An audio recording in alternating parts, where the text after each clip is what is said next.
परिचय। नमस्ते पिताजी। माँ ने मुझसे ये गोली आपको देने के लिए कहा और इसे लेने के बाद आप बेहतर महसूस करेंगे। ठीक है, लाओ इसे मुझे दे दो। पिताजी, यह गोली आपके स्वास्थ्य को किस प्रकार प्रभावित करती है? ये गोली मेरे शरीर को ताकत देती है और इसे खाने से मैं ठीक हो जाऊंगा। पिताजी, ये गोली किस चीज की बनी है? रोहित, ये संपूरक गोलियां हैं और इस गोली में लैक्टिक बैक्टीरिया यानी जीवाणु का प्रयोग किया गया है जो मेरे शरीर को ताकत देता है। पिताजी, बैक्टीरिया क्या है? बेटा, ये एकल कोशिकीय सूक्ष्म जीव हैं। वे हर जगह मौजूद हैं, जैसे कि हमारे भोजन में और वायु में आदि। वाह, ये तो काफी रोचक है पिताजी। क्या तुम और अधिक जानना चाहते हो? हाँ पिताजी। इस पाठ में आप जानेंगे कि सूक्ष्म जीव मानव जीवन में किस प्रकार सहायक हैं। उद्देश्य। इस पाठ के अंत में आप निम्न करने में सक्षम हो जाएंगे।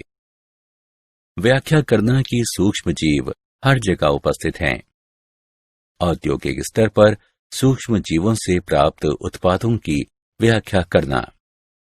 सूक्ष्म जीवों की सहायता से वाहित मल उपचार की व्याख्या करना।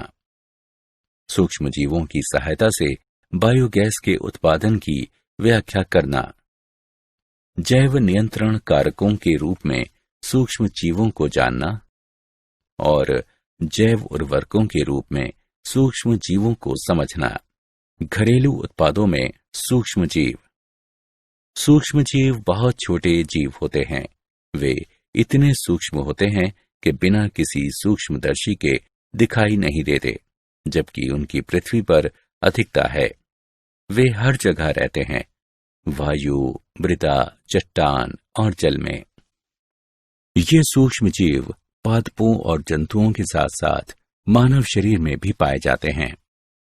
कुछ सूक्ष्म जीव मानवों, पादपों और जंतुओं में रोग फैलाते हैं, जबकि कुछ अन्य एक स्वस्थ जीवन के लिए आवश्यक हैं और हम उनके बिना जीवित नहीं रह सकते।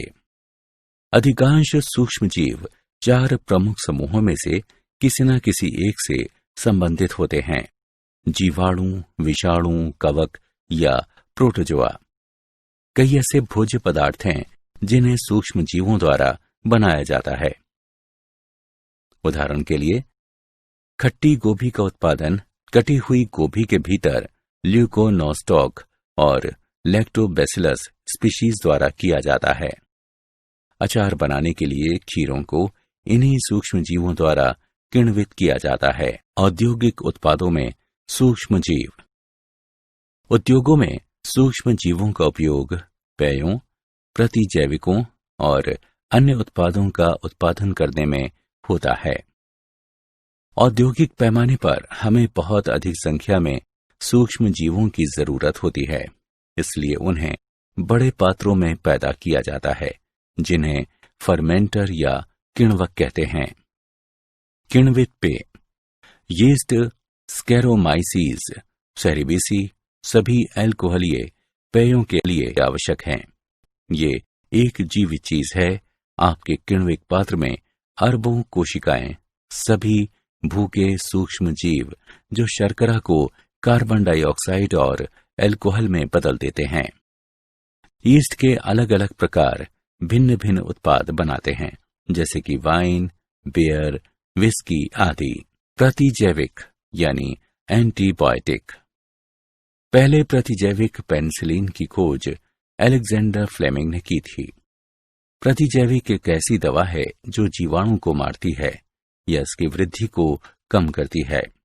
प्रतिजैविक प्रति सूक्ष्म जीवियों की एक श्रेणी है, एक बड़ा समूह जिसमें प्रति विषाणु, प्रति कवक और प्रति परजीवी दवाएं शामिल हैं।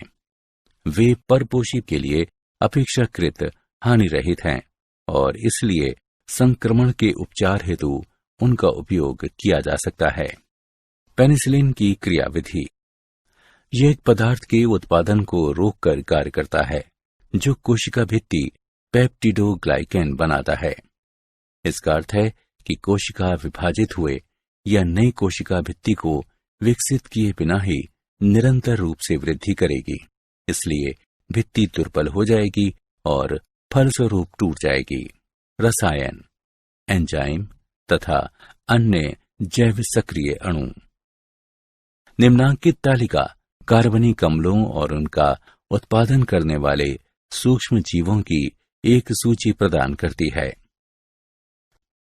एंजाइमों का उत्पादन सूक्ष्म जीवों लाइपेज, प्रोटीएजेज और पैक्टिनेजेज की सहायता से होता है।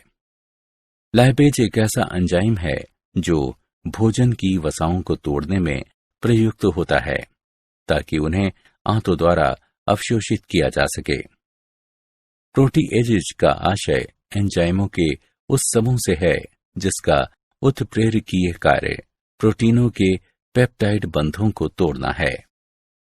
पैक्टिनेजेज एंजाइमों का एक ऐसा संग्रह है जो पैक्टिनों को तोड़ने में समर्थ है। पैक्टिन एक ऐसा पदार्थ है जो पादप कोशिकाओं की कोशिका भित्ति को बनाए रखता है। जैव सक्रिय अणु। एक जैव सक्रिय अणु साइक्लोस्पोरिन ए एक शक्तिशाली प्रतिरक्षा निरोधक कारक है। माइलोटॉक्सिटी की जिसकी कमी इसे नॉन स्टेरॉयडल दवाओं में अनूठा बनाती है, प्रतिरक्षा निरोधन के लिए वर्तमान में जो दी जाती है। इसका उत्पादन ट्राइकोडर्मा पॉलिस्पोरम कवक द्वारा किया जा सकता है। वाहित मल उपचार में सूक्ष्म जीव। नगरीय व्यर्थ जल को वाहित मल कहते हैं, जिसमें बड़ी मात्रा में कार्बनिक द्रव्य तथा सूक्ष्म जीव होते हैं, जिनमें से कई रोगजनक होते हैं और कुछ परपोषित होते हैं। प्रदूषण के बोझ को कम करने के लिए वाहित मल को जलाशयों में विसर्जित करने से पहले इसका वाहित मल उपचार संयंत्रों में उपचार किया जाता है। उपचार में निम्न 2 चरण शामिल हैं। प्राथमिक उपचार। प्राथमिक वाहित मल के उपचार में व्यर्थ जल को मोटी रेत, कंकड़ों, कार्बनिक और अकार्बनिक अपशिष्टों, वसीय पदार्थों आदि की अशुद्धियों से मुक्त किया जाता है। नगरीय व्यर्थ जल में बड़ी बड़ी वस्तुएं होती हैं, जैसे फटे पुराने कपड़े, डिब्बे, टिन आदि, जिन्हें स्क्रीन द्वारा हटा दिया जाता है। यह आवश्यक है क्योंकि इन वस्तुओं की उपस्थिति में संयंत्र के संवेदनशील भागों को नुकसान पहुंच सकता है। स्क्रीन के बाद एक ग्रिड चैम्बर होता है, जिसका उपयोग रेत तथा अन्य भारी अकार्बनिकों को अलग करने के लिए किया जाता है। इस प्रकार ग्रिड चैम्बर में इकट्ठा की गई सामग्री को निपटान के लिए एकत्र कर उसे थैलों में भर दिया जाता है। कुछ संयंत्र अवसादन चरण का उपयोग करते हैं, जिसमें वाहित मल को बड़े बड़े टैंकों से गुजारा जाता है, जिन्हें प्राथमिक विशुद्धक या प्राथमिक अवसादन टैंक कहते हैं। इन टैंकों में तैरते हुए सामग्री को अलग किया जाता है तथा सजातीय द्रव जैविक उपचार के लिए तैयार रहता है, जबकि स्लज को अलग से उपचार द्वारा हटाया जाता है। इसके बाद प्राथमिक अवसादन टैंकों से प्राप्त बहिस्राव को द्वितीयक उपचार के लिए ले जाया जाता है। द्वितीयक उपचार या जैव उपचार। वाहित मल की जैविक सामग्री जैसे मानवीय अपशिष्ट, भोजन अपशिष्ट, साबुनों और डिटर्जेंट को अलग करने के लिए द्वितीयक वाहित मल जल उपचार विधि वायवीय जैव प्रक्रियाओं का उपयोग करती है। इस विधि में जीवाणु और प्रोटोजोआ प्राकृतिक रूप से सड़ने योग्य विलय कार्बनिक अशुद्धियों को जीवाणु झुंड में बदल देते हैं। इससे बहिस्राव की बीओडी यानी बायोकेमिकल ऑक्सीजन डिमांड घटती है। बीओडी का आशय ऑक्सीजन की उस मात्रा से है जिसकी वायवीय सूक्ष्म जीवों को जल के एक नमूने में कार्बनिक द्रव्य को अवघटित करने के लिए आवश्यकता होती है। जैसे कि जो वाहित मल द्वारा प्रदूषित होते हैं। इसका जल प्रदूषण की सीमा की माप के रूप में प्रयोग किया जाता है। जब बहिस्राव का बीओडी पर्याप्त रूप से घट जाता है तो बहिस्राव को अंतिम निसादन टैंकों से गुजारा जाता है, जहां जीवाणु झुंड अवसाद में परिवर्तित होता है। यह अवसाद सक्रियित आपंक कहलाता है। सक्रियित आपंक के छोटे से भाग को फिर से वापस वायवीय टैंक में पंप करते हैं, जो एक निवेश द्रव्य के रूप में कार्य करता है, और अधिकांश भाग का उपयोग बायोगैस के उत्पादन में होता है। पुनः चक्रित जल का उपयोग कृषि कार्यों में किया जाता है। बायोगैस के उत्पादन में सूक्ष्म जीव। बायोगैस गैसों, जिसमें मुख्यतः मीथेन शामिल है, का एक मिश्रण है, जिसका उत्पादन सूक्ष्म जीवीय गतिविधि द्वारा किया जाता है और जिसका उपयोग ईंधन के रूप में किया जाता है। गोबर बायोगैस का प्रमुख स्रोत है, क्योंकि गोबर में जीवाणुओं की संभावना दूसरों की तुलना में अधिक होती है। मीथेनोबैक्टीरियम। ये वो जीवाणु हैं जो पशुओं के रूमेन यानी उदर के एक भाग में पाए जाते हैं। रूमेन गाय के पाचन तंत्र का सबसे महत्वपूर्ण भाग है, क्योंकि मीथेनोबैक्टीरियम इसे दूसरे पशुओं से अलग करता है। हम मीथेनोबैक्टीरियम की उपस्थिति के कारण बायोगैस निर्माण में पशुओं के मल का प्रयोग करते हैं। मीथेनोबैक्टीरियम मीथेन गैस का निर्माण करते हैं, जो अत्यधिक ज्वलनशील होती है। ग्रामीण क्षेत्रों में हम बायोगैस संयंत्र देख सकते हैं। ये जीवाणु बायो अपशिष्ट को उपयोगी खाद में भी बदल सकता है। बायोगैस संयंत्र। बायोगैस संयंत्र एक ईंट और सीमेंट की अवसंरचना होती है, जिसमें निम्न 5 भाग होते हैं: मिश्रण टैंक, निवेश कक्ष, डाइजेस्टर, निर्गत कक्ष और ओवरफ्लो टैंक। क्रियाविधि। जैव द्रव्य के विविध रूपों को जल की बराबर मात्रा के साथ मिश्रण टैंक में मिलाया जाता है। ये कर्दम का निर्माण करता है। कर्दम को निवेश कक्ष के माध्यम से डाइजेस्टर में भरा जाता है। जब डाइजेस्टर आंशिक रूप से कर्दम द्वारा भर जाता है, तो कर्दम को भरना रोककर संयंत्र को लगभग 2 माह के लिए अप्रयुक्त छोड़ दिया जाता है। इन 2 माह के दौरान कर्दम में उपस्थित अवायवीय जीवाणु जल की उपस्थिति में जैव द्रव्य को अपघटित या किण्वित करते हैं। अवायवीय किण्वन के फलस्वरूप बायोगैस का निर्माण होता है, जो डाइजेस्टर के गुंबद में एकत्र होने लगती है। जब अत्यधिक बायोगैस जमा हो जाती है, तो बायोगैस बलों द्वारा आरोपित दाब से प्रयुक्त कर्दम निर्गत कक्ष में चली जाती है। निर्गत कक्ष से प्रयुक्त कर्दम ओवरफ्लो टैंक में पहुंचती है। प्रयुक्त कर्दम को मानवीय तरीके से ओवरफ्लो टैंक से निकाल लिया जाता है और इसका उपयोग पादपों के लिए खाद के रूप में किया जाता है।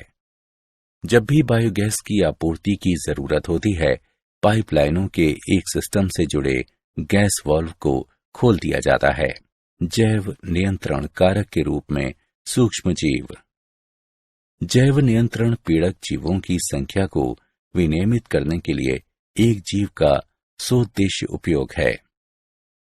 पीड़क तथा रोगों का जैव नियंत्रण विभिन्न परभक्षी कीटों या कणों या परजीवी पर्रों या सूत्रकृमियों के उपयोग द्वारा किया जा सकता है, जो पीड़क को घातक जीवाणु वाली बीमारियों से संक्रमित कर देते हैं। ये खाने योग्य तथा सजावटी पादपों दोनों के लिए पीड़क नियंत्रण की एक सुरक्षित विधि है, जो सही दशाओं में उत्कृष्ट परिणाम दे सकती है। उदाहरण के लिए, बैसिलस थोरिनजिएंसिस एक ऐसा जीवाणु है जिसके बीजाणु कुछ कीटा लार्वा के लिए जहरीले होते हैं और उन्हें मार देते हैं, लेकिन अन्य कीटों के लिए हानि रहित हैं। पादप रोगों का उपचार या नियंत्रण के लिए एक अन्य जैव नियंत्रण विकसित किया जा रहा है, जो कवक ट्राइकोडर्मा है, जो मृदा तथा मूल पारिस्थितिक तंत्र में मुक्त जीवित होता है और कई पादप रोगों के विरुद्ध प्रभावी है। जैव उर्वरक के रूप में सूक्ष्म जीव। जैव उर्वरक एक ऐसा पदार्थ है जिसमें जीवित सूक्ष्म जीव होते हैं, जिन्हें जब बीज पादप की सतहों या मृदा पर छोड़ा जाता है तो ये राइजोस्फीयर या पादप के अग्रभाग में बस्ती बना लेते हैं तथा परपोषी पादप के लिए प्राथमिक पोषकों की आपूर्ति या उपलब्धता को बढ़ाकर वृद्धि का संवर्धन करते हैं। जीवाणु, साइनोबैक्टीरिया तथा कवक माइकोराइजा जीवों के 3 समूह हैं, जिनका उपयोग जैव उर्वरकों के रूप में किया जाता है।